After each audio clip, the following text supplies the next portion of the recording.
मान लीजिए मैं आपसे ये कहूं कि आपकी सफलता पहले से ही आपके मन के अंदर मौजूद है। आपको सिर्फ उसे जगाने की ज़रूरत है। तो क्या आप इस पर विश्वास करेंगे?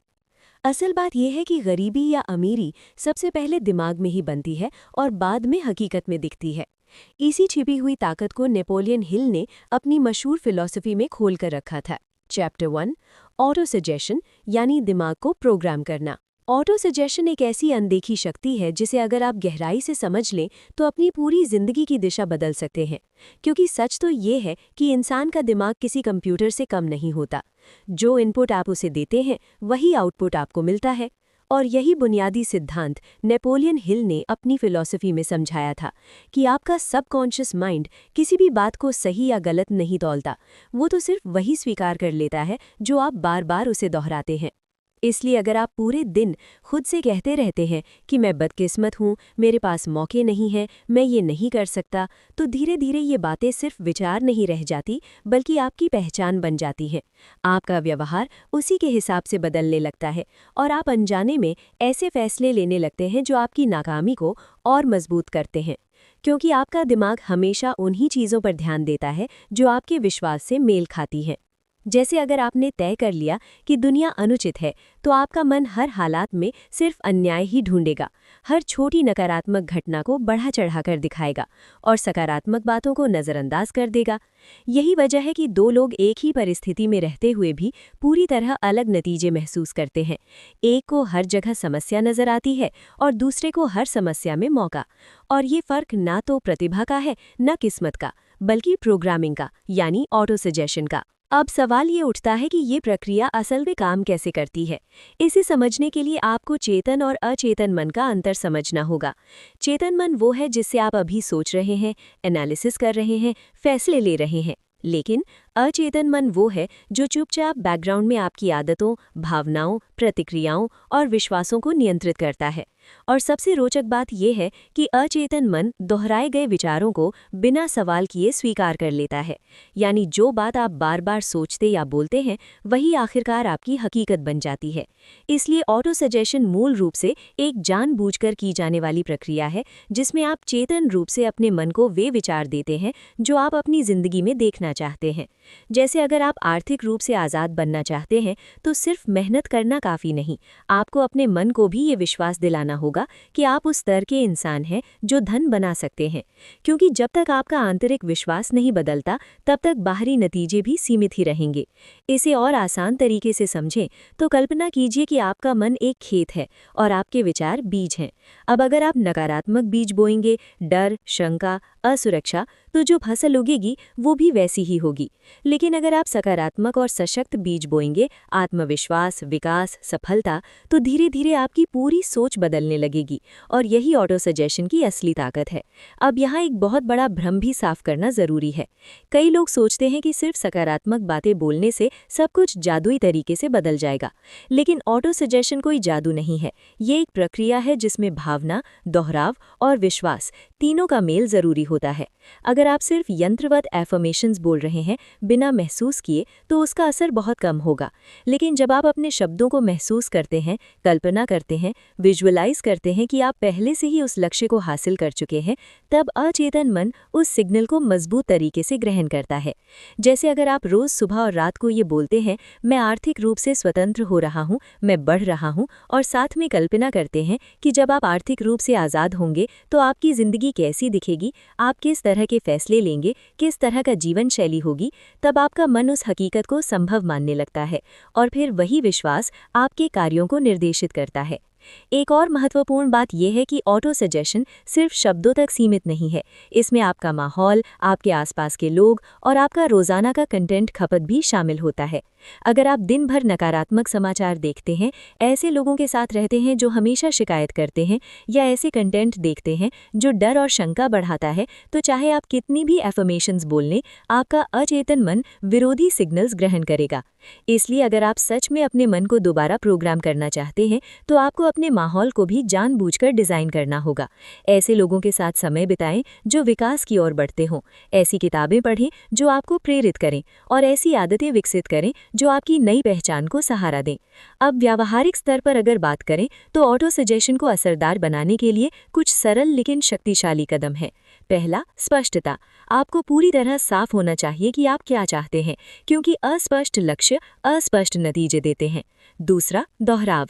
आपको अपने एफर्मेशंस को रोज दोहराना होगा, आदर्श रूप से सुबह उठते ही और रात को सोने से पहले, क्योंकि उस समय आपका अचेतन मन सबसे ज्यादा ग्रहणशील होता है।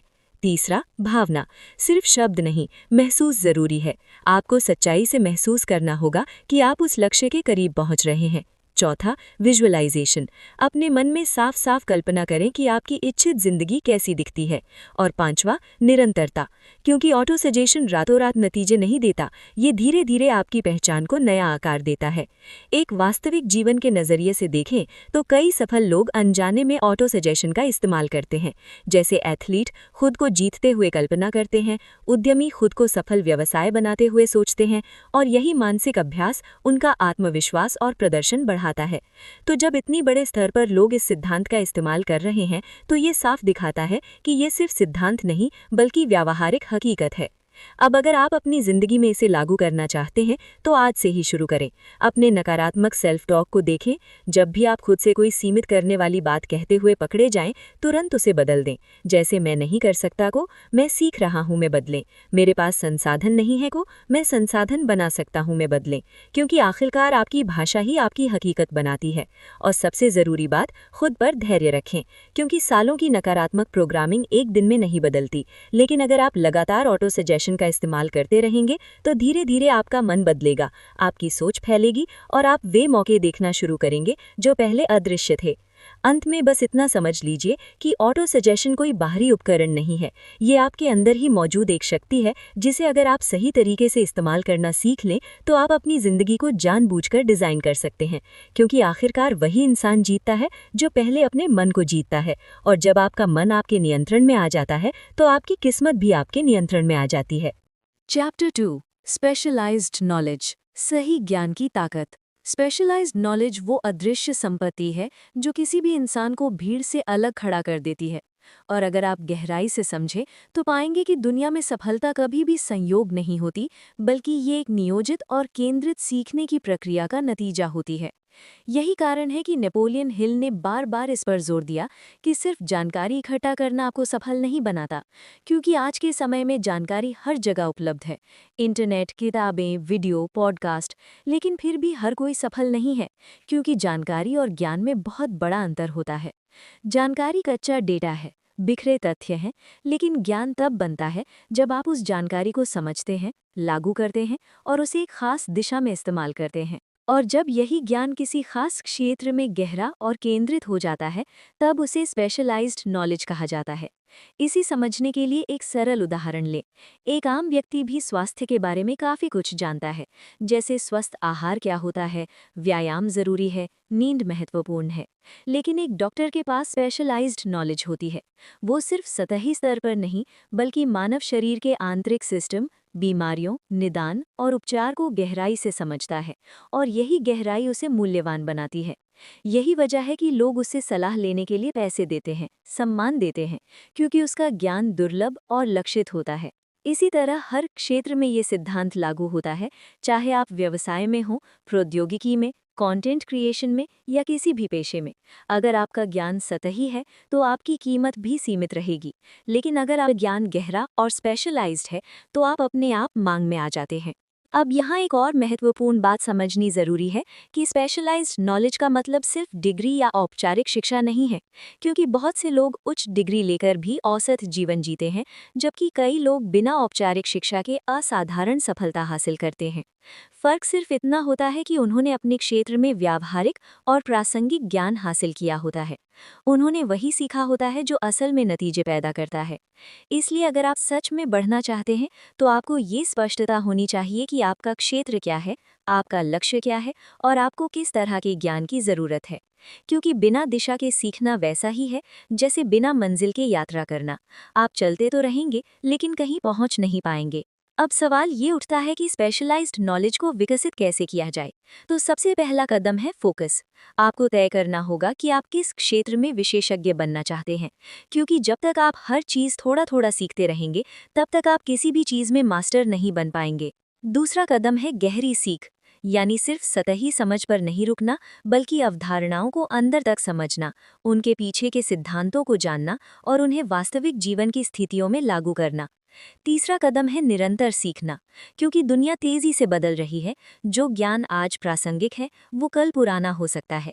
इसलिए आपको हमेशा अपडेट रहना होगा, नए ट्रेंड्स, टूल्स और रणनीतियां सीखनी होंगी। अब अगर हम व्यावहारिक जीवन शैली की बात करें तो एक बहुत शक्तिशाली आदत है रोज कम से कम 30 मिनट अपने क्षेत्र से जुड़ी सीख में निवेश करना।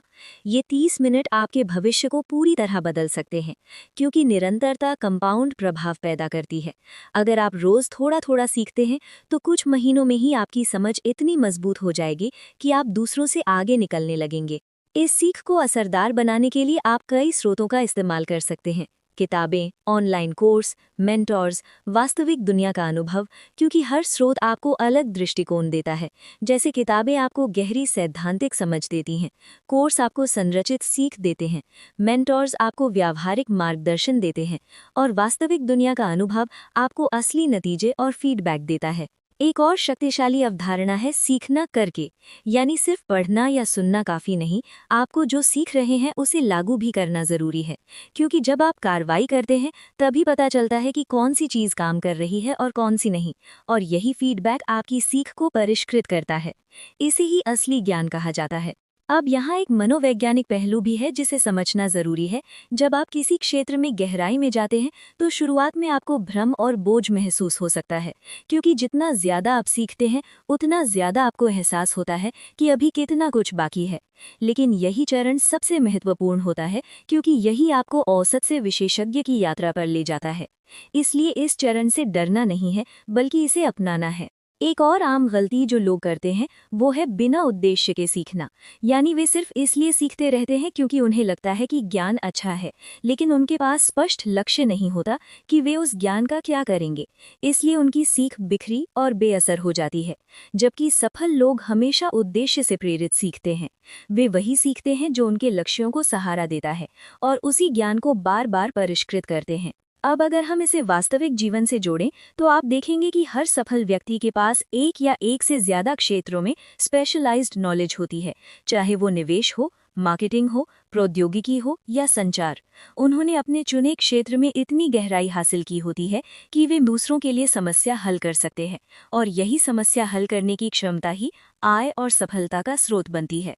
इसलिए अगर आप भी अपनी जिंदगी में असाधारण नतीजे चाहते हैं तो आपको खुद से एक सरल लेकिन शक्तिशाली सवाल पूछना होगा, मैं किस चीज़ में इतना अच्छा बन सकता हूँ कि लोग मुझे उसके लिए पहचानें, भरोसा करें और मूल्य दें, और फिर उसी दिशा में अपनी सीख को केंद्रित करना होगा। अंत में बस इतना समझ लीजिए कि आज के प्रतिस्पर्धी दुनिया में वही इंसान आगे बढ़ेगा जिसके पास सही ज्ञान होगा, क्योंकि मौके उन्हीं को मिलते हैं जो तैयार होते हैं, और तैयारी का सबसे बड़ा हिस्सा है स्पेशलाइज्ड नॉलेज। इसलिए आज से ही अपनी सीखने की आदतों को गंभीरता से लें, रोज थोड़ा थोड़ा निवेश करें, डिस्ट्रैक्शंस को कम करें और अपने मन को उस स्तर तक ट्रेन करें जहां वो सिर्फ जानकारी ग्रहण ना करे बल्कि उसे बदलकर वास्तविक दुनिया के नतीजों में बदल दे। क्योंकि आखिरकार सफलता उन्हीं को मिलती है जो सीखने को सिर्फ आदत नहीं बल्कि जीवन शैली बना लेते हैं, और जब सीखना आपकी जीवन शैली बन जाती है तब विकास अपने आप आपका नतीजा बन जाता है। चैप्टर 4 ऑर्गेनाइज्ड प्लानिंग, रणनीति के बिना सफलता नहीं। ऑर्गेनाइज्ड प्लानिंग वो पुल है जो आपके सपनों को हकीकत से जोड़ता है, क्योंकि सच्चाई ये है कि सिर्फ इच्छा, विश्वास या कल्पना आपको सफलता तक नहीं पहुंचा सकते जब तक उनके साथ एक स्पष्ट, संरचित और कार्रवाई योग्य योजना ना हो। और यही वो बिंदु है जिस पर नेपोलियन हिल ने सबसे ज्यादा जोर दिया था कि बिना योजना के इच्छा सिर्फ एक कामना बनकर रह जाती है, एक ऐसी कामना जो आपको क्षणिक रूप से उत्साहित तो करती है लेकिन लंबे समय में कोई असली नतीजा नहीं देती। अगर आप अपने आसपास ध्यान से देखें तो आपको बहुत से लोग मिलेंगे जिनके पास बड़े बड़े सपने हैं, लक्ष्य हैं, महत्वाकांक्षाएं हैं, लेकिन उनकी जिंदगी में प्रगति नहीं हो रही, और इसका सबसे बड़ा कारण ये है कि उनमें प्रतिभा की कमी है या मौक़ों की कमी है, बल्कि ये है कि उनके पास स्पष्ट योजना नहीं है। उन्हें पता ही नहीं है कि उन्हें ठीक क्या करना है, कब करना है, कैसे करना है और किस क्रम में करना है। इसलिए उनका कार्य बिखरा होता है, असंगत होता है और आखिरकार बेअसर साबित होता है। इसे समझने के लिए कल्पना कीजिए कि आप एक लंबी यात्रा पर निकल रहे हैं। अगर आपके पास मंजिल का स्पष्ट नक्शा नहीं है, रास्ते की योजना नहीं है, संसाधनों का अनुमान नहीं है, तो संभावना है कि आप रास्ता भटक जाएंगे, समय बर्बाद करेंगे, ऊर्जा गंवाएंगे और शायद मंजिल तक पहुंच ही ना पाएं। लेकिन अगर आपके पास एक अच्छी तरह परिभाषित योजना है, कौन सा रास्ता लेना है, किन बाधाओं का सामना करना पड़ सकता है, किन संसाधनों की ज़रूरत होगी, तो आपकी यात्रा न सिर्फ आसान हो जाती है, बल्कि अनुमानित और कुशल भी बन जाती है। और यही ऑर्गेनाइज्ड प्लानिंग का सार है। अब अगर हम इसे वास्तविक दुनिया के उदाहरण से जोड़ें, तो एक व्यवसाय जो बिना रणनीति के शुरू होता है, वो अक्सर जल्दी असफल हो जाता है, क्योंकि शुरुआत में उत्साह तो बहुत होता है, लेकिन दिशा नहीं होती। संस्थापकों को पता नहीं होता कि उनका लक्षित दर्शक कौन है, उनका उत्पाद बाजार में कैसे फिट होगा, उनकी मूल्य निर्धारण रणनीति क्या होगी, मार्केटिंग कैसे करेंगे। और जब ये बुनियादी चीज़ें स्पष्ट नहीं होती, तो व्यवसाय धीरे धीरे संघर्ष करने लगता है, नुकसान बढ़ते हैं, भ्रम बढ़ता है और आखिरकार वो बंद हो जाता है। जबकि वही व्यवसाय अगर उचित योजना के साथ शुरू किया जाए, बाजार अनुसंधान, प्रतिस्पर्धी विश्लेषण, वित्तीय योजना, क्रियान्वयन रोडमैप, तो उसके सफल होने के चांसेस कई गुना बढ़ जाते हैं। ऑर्गेनाइज्ड प्लानिंग का एक और महत्वपूर्ण पहलू ये है कि ये आपको चरणबद्ध दिशा देता है, यानी ये बड़े और जटिल लक्ष्यों को छोटे प्रबंधनीय कार्यों में विभाजित करता है, जिससे आपको हर कदम पर स्पष्टता मिलती है कि अगला कदम क्या है। और यही स्पष्टता आपकी उत्पादकता बढ़ाती है, क्योंकि जब आपका मन भ्रमित नहीं होता, तब वो केंद्रित रहता है, और जब केंद्रता स्पष्ट होती है, तब कार्रवाई असरदार होती है। इसके अलावा प्लानिंग गलतियों को कम करती है, क्योंकि जब आप पहले से सोचते हैं कि कौन सी चुनौतियां आ सकती हैं, कौन सी जोखिम हो सकती हैं और उनके समाधान क्या हो सकते हैं, तो आप अनपेक्षित नहीं होते, आप सक्रिय होते हैं। और यही सक्रिय दृष्टिकोण आपको दूसरों से अलग बनाता है। अब यहाँ एक बहुत आम गलतफहमी भी है, जिसे समझना ज़रूरी है। कई लोग सोचते हैं कि प्लानिंग का मतलब सिर्फ एक बार योजना बनाना है और फिर उसे अंधेरे में अनुसरण करना है। लेकिन हकीकत में प्लानिंग एक गतिशील प्रक्रिया है, यानी आपको अपनी योजना को नियमित रूप से समीक्षा और अपडेट करना होता है, क्योंकि परिस्थितियां बदलती रहती हैं, बाजार बदलता है, आपकी समझ बढ़ती है और इन सब के साथ आपकी योजना भी विकसित होनी चाहिए। इसलिए लचीलापन भी उतना ही ज़रूरी है जितनी संरचना। अब अगर हम इसे जीवन शैली स्तर पर लागू करने की बात करें, तो सबसे शक्तिशाली आदत जो आप विकसित कर सकते हैं, वो है अपने लक्ष्यों को छोटे चरणों में विभाजित करना और हर चरण के लिए स्पष्ट समय सीमा तय करना। क्योंकि जब आपका लक्ष्य बहुत बड़ा होता है, तो वो बोझिल लग सकता है और यही बोझ आपको टाल मटोल की ओर ले जाता है। लेकिन जब आप उसी लक्ष्य को छोटे छोटे कार्यों में तोड़ देते हैं, जैसे रोजाना, साप्ताहिक या मासिक लक्ष्य, तो वो प्रबंधनीय लगने लगता है और आप आसानी से कार्रवाई शुरू कर देते हैं। उदाहरण के लिए, अगर आपका लक्ष्य एक सफल ऑनलाइन व्यवसाय बनाना है, तो इसे आप चरणों में विभाजित कर सकते हैं। पहले नीश तय करना, फिर बाजार अनुसंधान, फिर उत्पाद विकास, फिर मार्केटिंग रणनीति बनाना और हर चरण के लिए विशिष्ट समय सीमा तय करना, जैसे 7 दिन, 14 दिन, 30 दिन। इससे आपको हर समय पता रहेगा कि आप किस चरण पर हैं और आगे क्या करना है। इसके साथ ही एक और महत्वपूर्ण आदत है ट्रैकिंग और समीक्षा, यानी आपको नियमित रूप से अपनी प्रगति जांचनी चाहिए, देखना चाहिए कि आप अपनी योजना के अनुसार चल रहे हैं या नहीं। अगर कहीं अंतर है तो उसे पहचान कर सुधारना चाहिए, क्योंकि बिना ट्रैकिंग के प्लानिंग अधूरी है। ये वैसा ही है जैसे आप गाड़ी चला रहे हैं, लेकिन स्पीडोमीटर और दिशा संकेतक को नज़रअंदाज कर रहे हैं।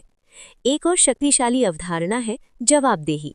जब आप अपनी योजना को किसी और के साथ साझा करते हैं, जैसे मेंटर, दोस्त या टीम, तो आपके अंदर एक जिम्मेदारी आती है उसे अनुसरण करने की, और इससे आपकी निरंतरता बढ़ती है। अब अगर हम इसे मनोवैज्ञानिक कोण से देखें, तो ऑर्गेनाइज्ड प्लानिंग और धीरे धीरे ये अनुशासन आपकी व्यक्तित्व का हिस्सा बन जाता है, जिससे आप लंबी समय की सफलता के लिए तैयार होते हैं। एक और बात जो अक्सर नज़रअंदाज की जाती है, वो है धैर्य, क्योंकि प्लानिंग के बावजूद नतीजे तुरंत नहीं आते। कई बार आपको विलंब, असफलताएं और अप्रत्याशित चुनौतियों का सामना करना पड़ता है, लेकिन यही वे क्षण होते हैं जहां आपकी योजना और आपका मनोबल परीक्षा लेता है। अगर आप हर बाधा के बाद अपनी योजना को परिष्कृत करते हैं और आगे बढ़ते रहते हैं, तो धीरे धीरे आप उस स्तर पर पहुंच जाते हैं जहां सफलता लगभग अनिवार्य हो जाती है। अंत में बस इतना समझ लीजिए कि ऑर्गेनाइज्ड प्लानिंग कोई वैकल्पिक कौशल नहीं है, ये एक आवश्यक आदत है, क्योंकि बिना इसके आपकी मेहनत बिखर जाती है, आपकी ऊर्जा बर्बाद हो जाती है और आपकी क्षमता अधूरी रह जाती है। इसलिए आज से ही अपने लक्ष्यों को गंभीरता से लें, उन्हें लिखें, उन्हें तोड़ें, उनके लिए समय सीमाएं तय करें और एक स्पष्ट रोड मैप बनाएं। क्योंकि जब आपके पास योजना होती है तो आप सिर्फ सपने देखने वाले नहीं रहते, बल्कि उन्हें पूरा करने वाले बन जाते हैं। और यही फर्क एक औसत इंसान और एक सफल इंसान के बीच होता है। एक सिर्फ चाहता है और दूसरा योजना बनाकर हासिल करता है। तो अब सवाल ये नहीं है कि सफलता संभव है या नहीं, सवाल ये है कि आप उसके लिए खुद को बदलने के लिए तैयार हैं। इच्छा आपके अंदर आग जलाती है, ऑटो सजेशन उस आग को दिशा देता है, स्पेशलाइज्ड नॉलेज आपको ताकत देता है, इमेजिनेशन आपको रास्ता दिखाती है और ऑर्गेनाइज्ड प्लानिंग आपको मंजिल तक पहुंचाती है। लेकिन याद रखिए, ये सब ज्ञान तब तक बेकार है जब तक आप कार्रवाई नहीं लेते। आज ही एक छोटा कदम लीजिए, अपने लक्ष्य को लिखिए, एक योजना बनाइए और खुद से एक वादा कीजिए, मैं रुकूंगा नहीं जब तक जीत नहीं जाता। क्योंकि आपकी जिंदगी बदलने के लिए किसी चमत्कार की जरूरत नहीं है, बस एक फैसला और निरंतर कार्रवाई ही काफी है। अगर ये स्क्रिप्ट आपको प्रेरित कर रही है तो इसे सिर्फ सुनकर छोड़ मत दीजिए, इसे अपनी जिंदगी में लागू कीजिए। और अगर आप ऐसे ही शक्तिशाली मनोबल और सफलता के विचार सीखना चाहते हैं तो इस यात्रा का हिस्सा बनिए, क्योंकि अगली सफलता कहानी आपकी भी हो सकती है।